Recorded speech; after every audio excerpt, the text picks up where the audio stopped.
Quando olhamos para os 3 dias entre a morte e a ressurreição de Jesus, muitas vezes pensamos nesse período como uma simples espera. Como se a cruz tivesse encerrado um capítulo, e a ressurreição abrisse outro, deixando entre os dois apenas um silêncio inevitável. Mas a Bíblia revela algo muito mais profundo. Aqueles 3 dias não foram um intervalo vazio, nem um atraso no plano de Deus. Eles faziam parte de uma sequência profética, espiritual e histórica cuidadosamente conduzida pelo céu. Jesus não permaneceu no sepulcro por limitação, fraqueza ou impossibilidade de ressuscitar antes. Ele permaneceu porque o 3º dia carregava um significado que já vinha sendo anunciado ao longo das Escrituras. O tempo entre a cruz e o túmulo vazio não foi uma pausa na vitória, mas parte da própria vitória. O que aos olhos humanos parecia derrota, abandono e silêncio, diante de Deus era o cumprimento exato de um plano eterno. Na tarde da crucificação, Jerusalém testemunhou uma cena que abalou profundamente os discípulos. O mesmo Jesus que havia curado enfermos, multiplicado pães, expulsado demônios, acalmado tempestades e ressuscitado mortos, agora estava pendurado em uma cruz romana. Para seus seguidores, aquilo era quase impossível de compreender. Como o Messias prometido poderia morrer daquela forma? Como aquele que anunciava o reino de Deus poderia terminar sua missão entre criminosos, exposto à vergonha pública? A dor dos discípulos era ainda maior porque muitos judeus daquela época esperavam um Messias libertador em termos políticos e nacionais. Eles aguardavam alguém que restaurasse Israel, enfrentasse seus opressores e estabelecesse novamente a glória do trono de Davi. Mesmo ouvindo Jesus falar sobre sofrimento, morte e ressurreição, muitos ainda não conseguiam entender que o caminho da vitória passaria pela cruz. Por isso, quando ele foi preso no Getsemane, julgado, condenado e crucificado, a fé deles foi confrontada de maneira brutal. Quando Jesus disse está consumado, os homens enxergaram o fim. Mas, no plano de Deus, aquela frase não significava derrota, significava cumprimento. O preço do pecado havia sido pago. A obra redentora havia alcançado seu ponto decisivo. Mesmo assim, para quem estava diante da cruz, tudo parecia terminado. Depois da morte de Jesus, José de Arimateia pediu seu corpo a Pilatos e o colocou em um sepulcro novo, escavado na rocha. Nicodemos também participou daquele momento, levando especiarias para preparar o corpo conforme os costumes judaicos. Era um gesto de honra e reverência, mas, para os discípulos escondidos e assustados, a pedra colocada diante do túmulo parecia selar o fim de todas as esperanças. Aquele sepulcro parecia guardar não apenas o corpo de Jesus, mas também os sonhos de todos que haviam crido nele.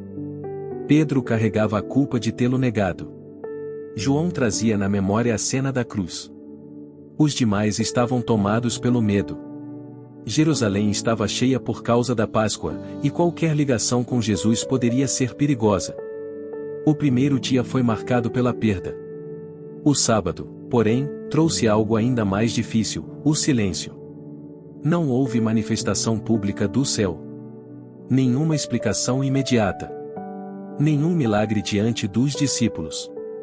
Apenas um túmulo fechado, guardas vigiando, promessas aparentemente suspensas e corações confusos. Mas é justamente nesse ponto que a história se torna mais profunda. O silêncio de Deus não significa ausência de Deus. Enquanto os discípulos viam apenas morte, as Escrituras estavam se cumprindo com precisão. O 3º dia já aparecia na Bíblia como um padrão de vida, restauração e revelação. No relato da criação, é no 3º dia que a terra seca aparece e a vida vegetal brota. Sementes, plantas e frutos surgem da terra. Esse detalhe ganha um significado poderoso quando olhamos para Cristo. Seu corpo foi colocado na terra, mas ao 3º dia a vida irrompeu do sepulcro.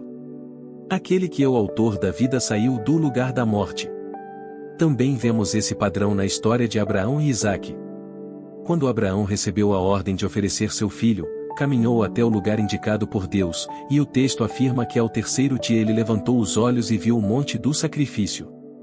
Durante aquela jornada, Isaque já estava entregue no coração do pai. Mas Deus interveio, poupou o filho e providenciou o cordeiro. Séculos depois, essa cena apontaria para outro filho, que não seria poupado, mas entregue por todos nós.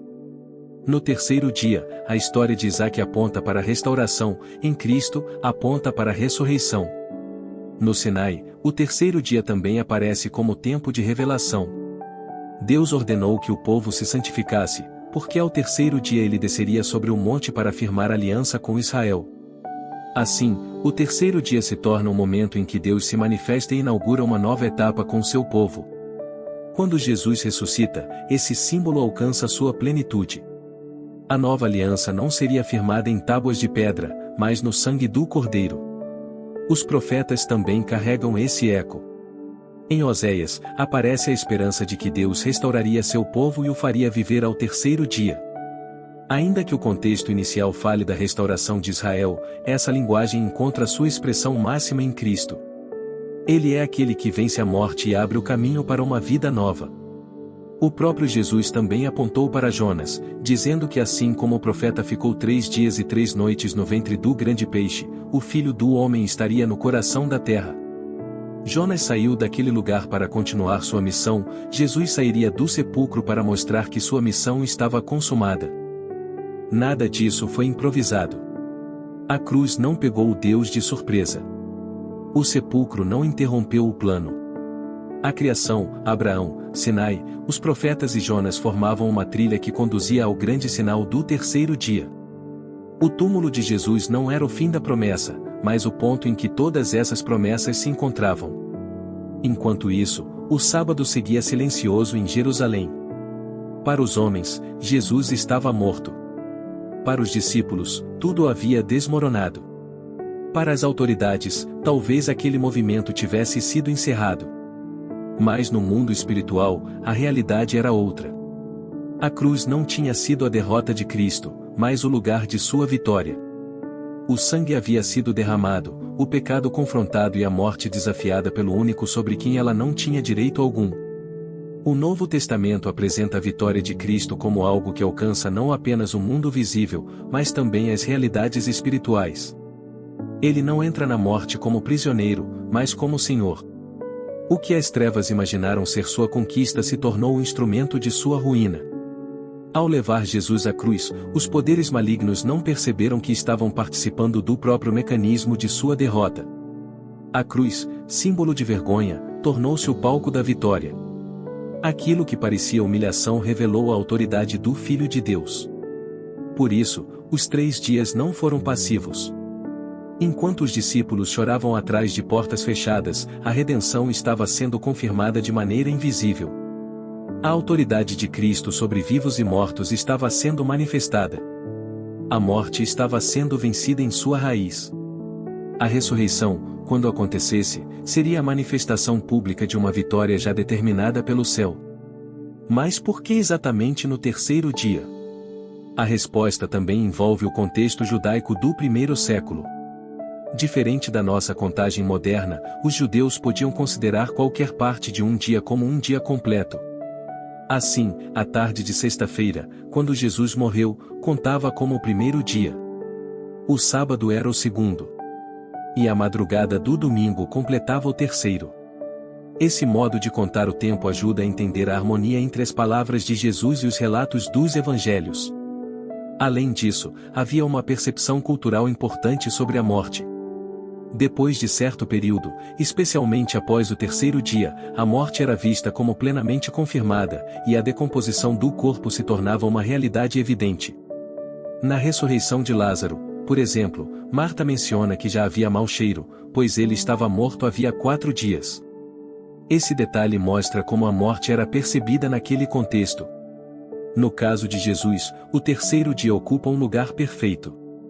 Não foi cedo demais, para que alguém dissesse que ele apenas desmaiou. Também não foi tarde demais, para que seu corpo visse corrupção, cumprindo a escritura que dizia que o Santo de Deus não passaria pela decomposição. Deus escolheu o momento exato em que a morte era real e incontestável, mas a promessa profética permanecia intacta. A ressurreição aconteceu no ponto em que história, profecia e fé se encontraram.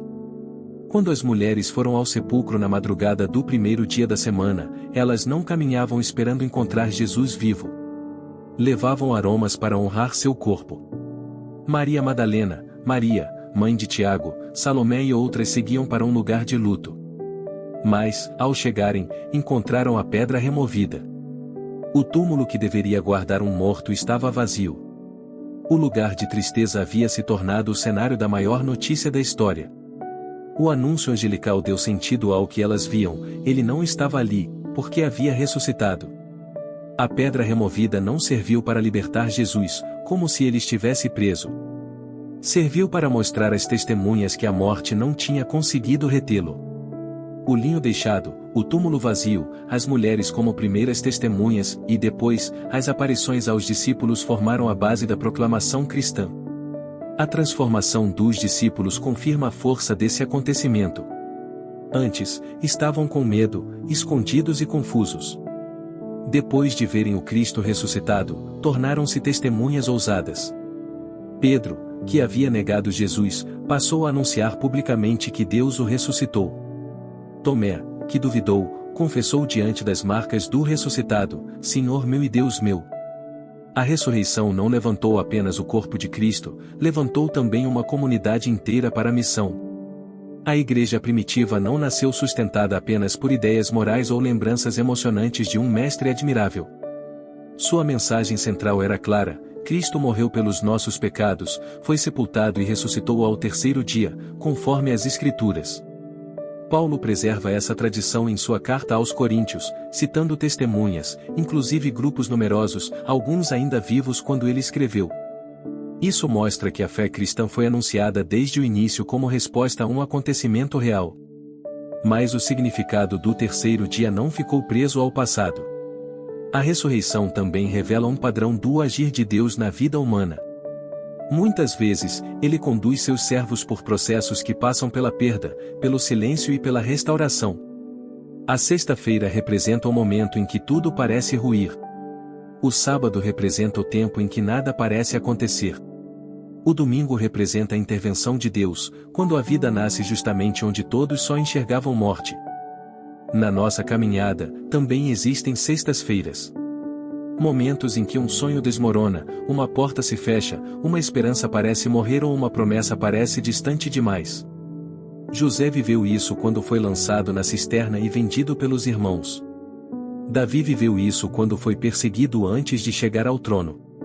Ana viveu isso enquanto chorava por não ter filhos. Aos olhos humanos, esses momentos pareciam fim. Mas, nas mãos de Deus, eram parte de um processo maior. Também existem sábados espirituais. São aqueles períodos em que não há resposta visível, em que Deus parece calado e a alma precisa continuar crendo sem sinais imediatos. O sábado é difícil porque a dor da sexta já aconteceu, mas o domingo ainda não chegou. Foi nesse intervalo que os discípulos ficaram escondidos, tentando entender o que havia acontecido. Mas o silêncio de Deus não significa que Deus parou de agir. Muitas vezes, é no invisível que ele prepara aquilo que será revelado no tempo certo. Abraão esperou anos pela promessa. Moisés passou décadas no deserto antes de ser enviado de volta ao Egito. Israel aguardou séculos pela vinda do Messias. Deus não trabalha apenas para entregar promessas, mas também para formar pessoas capazes de vivê-las. A espera amadurece a fé, purifica motivações e ensina que confiar em Deus é mais do que acreditar quando tudo está claro. Então chega o domingo. O domingo é o momento em que Deus mostra que a morte não tem a última palavra. É quando a pedra é removida, a esperança renasce e aquilo que parecia encerrado ganha novo significado. Nem sempre o nosso terceiro dia acontece da maneira que imaginamos. Nem sempre a resposta vem no formato que desejamos. Mas a ressurreição de Cristo garante que Deus continua sendo capaz de transformar dor em testemunho, espera em maturidade e perda em recomeço. Essa mensagem não diminui o sofrimento. A cruz foi real. O luto dos discípulos foi real. O silêncio do sábado foi real. A fé cristã não nega a dor, ela declara que a dor não é soberana. O túmulo existiu, mas não venceu. A pedra foi colocada, mas não permaneceu como palavra final. A morte parecia definitiva, mas foi derrotada pelo poder de Deus. Quando Maria Madalena reconhece Jesus vivo ao ouvir seu nome, vemos que a ressurreição não é apenas uma vitória universal, mas também pessoal. O Cristo ressuscitado chama indivíduos, restaura corações quebrados e transforma pessoas feridas em mensageiras de esperança. Maria foi ao túmulo chorando e saiu anunciando que tinha visto o Senhor. Esse é o poder do terceiro dia, transformar luto em testemunho. Por isso, o túmulo vazio exige resposta. Não basta admirar a história. É preciso perguntar o que essa verdade muda em nós. Se Cristo venceu a morte, então o pecado não precisa dominar a última palavra sobre a nossa vida. Se ele saiu do sepulcro, então nenhuma pedra colocada pelos homens pode limitar o poder de Deus. Se ele ressuscitou ao terceiro dia, então o silêncio não significa abandono, e a espera não significa esquecimento. Talvez você esteja vivendo uma sexta-feira interior, olhando para algo que parece ter morrido. Talvez esteja atravessando um sábado espiritual, sem respostas, sem sinais, sem entender o que Deus está fazendo. Mas a ressurreição anuncia que Deus trabalha mesmo quando os olhos não conseguem ver. O terceiro dia de Cristo é a garantia de que a história não termina no túmulo. A cruz revelou o preço do pecado. O sepulcro revelou o silêncio misterioso de Deus. A ressurreição revelou a vitória definitiva da vida. Esses três momentos formam o coração da esperança cristã. Jesus morreu, foi sepultado e ressuscitou para inaugurar uma nova criação, uma nova aliança e uma esperança que nenhuma força deste mundo pode destruir. No fim, os 3 dias de Jesus não foram apenas uma sequência de acontecimentos. Foram uma mensagem eterna. A sexta-feira ensina que Deus pode agir mesmo quando tudo parece perdido. O sábado ensina que o silêncio não anula a promessa. O domingo proclama que a vida pode surgir onde todos já declararam morte. E o terceiro dia permanece como o selo divino de que a vitória pertence ao Senhor. A pergunta que fica é: você consegue confiar em Deus antes de ver a pedra removida? Consegue crer que Ele continua agindo enquanto tudo parece parado? Consegue entregar a Ele aquilo que parece encerrado? O túmulo vazio nos lembra que Deus não está limitado pelo tempo, pela morte ou pelas circunstâncias. Quando Ele determina o terceiro dia, nenhuma pedra, nenhum império e nenhuma força das trevas pode impedir a vida de ressurgir. Se você gostou desse vídeo, deixe seu like, se inscreva no canal e compartilhe para que mais pessoas possam aprender. Até a próxima e Deus te abençoe.